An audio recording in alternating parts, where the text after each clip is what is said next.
Paris పారా Olympics లో భారత పారా అథ్లెట్లు అద్భుత ప్రదర్శన కనబరిచారు. దివ్యాంగుల విశ్వ క్రీడల చరిత్రలో గతంలో ఎన్నడూ లేని విధంగా రికార్డు స్థాయి పతకాలు సాధించి చరిత్ర సృష్టించారు. 2 వారాల పాటు సాగిన పారిస్ పారా ఒలింపిక్స్ ఘనంగా ముగియగా పతకాల పట్టికలో భారత్ 18వ స్థానంలో నిలిచింది. ఆ వివరాలు చూద్దాం.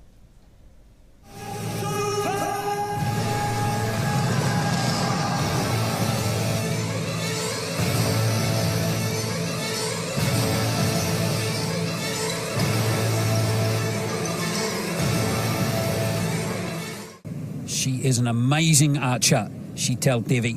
At such a young age, only 17 years old. Silver medalist at last year's World Championships at the age of 16. What a start for Devi. చేతులు లేకుండా బాణాలు వేయటం, బ్లేడ్స్తో పరిగెత్తటం, కుర్చీలో కూర్చునే టెన్నిస్, టేబుల్ టెన్నిస్ లాంటి ఆటల్లో ప్రతిభ చూపటం గత పక్షం రోజులుగా అభిమానులు ఆశ్చర్యపోయేలా చేసి స్ఫూర్తిని నింపిన పారిస్ పారా ఒలింపిక్స్ కు తెరపడింది. These are the moments you live for. This is your state. France రాజధానిలో జరిగిన పారా ఒలింపిక్స్ లో భారత అథ్లెట్లు అంచనాలకు మించి రాణించారు. 25 పతకాలు సాధించడమే లక్ష్యంగా పెట్టుకుని ప్యారిస్లో అడుగుపెట్టిన భారత బృందం తాజా క్రీడల్లో 29 పతకాలు సాధించి అదరకొట్టింది. ఇటీవల జరిగిన పారిస్ ఒలింపిక్స్ లో భారత్ 6 పతకాలకు పరిమితం కాగా ఇప్పుడు దివ్యాంగ అథ్లెట్లు అంతకు మించిన ప్రదర్శనతో ఆకట్టుకున్నారు. 7 స్వర్ణాలు, 9 రజతాలు, 13 కాంస్య పతకాలతో మొత్తం 29 పతకాలు సాధించిన భారత్ పతకాల పట్టికలో 18వ స్థానంలో నిలిచింది. పారా ఒలింపిక్స్ చరిత్రలో భారత్కు ఇదే అత్యుత్తమ ప్రదర్శన కావటం విశేషం. 1968 నుంచి పారా ఒలింపిక్స్లో పోటీ పడుతున్న భారత్ 2016 వరకు కేవలం 12 పతకాలే సాధించగా 2020, 24 పారా ఒలింపిక్స్లో 48 పతకాలు గెలవటం విశేషం. 2020 టోక్యో పారా ఒలింపిక్స్లో 5 స్వర్ణాలు, 8 రజతాలు, 6 కాంస్యాలతో మొత్తం 19 పతకాలు సాధించి 24వ స్థానంలో నిలిచిన భారత్ ఇప్పుడు అదనంగా మరో 10 పతకాలు ఖాతాలో వేసుకుంది. ఒక్క ట్రాక్ అండ్ ఫీల్డ్లోనే 4 పసిడి పతకాలతో సహా 17 మెడల్స్ దక్కాయి.